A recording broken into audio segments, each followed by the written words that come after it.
World of Birds, located in Hout Bay near Cape Town, South Africa. It is the largest bird park in Africa and one of the few large bird parks in the world.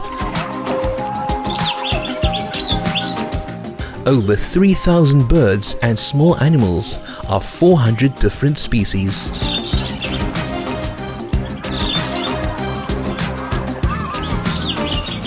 Uniquely presented in more than 100 spacious landscaped walk-through aviaries, allowing you the most intimate closeness with nature.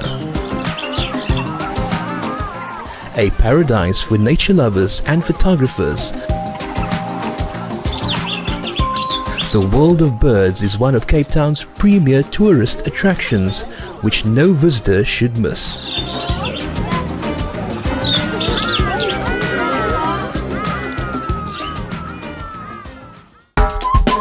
Tourist TV South Africa.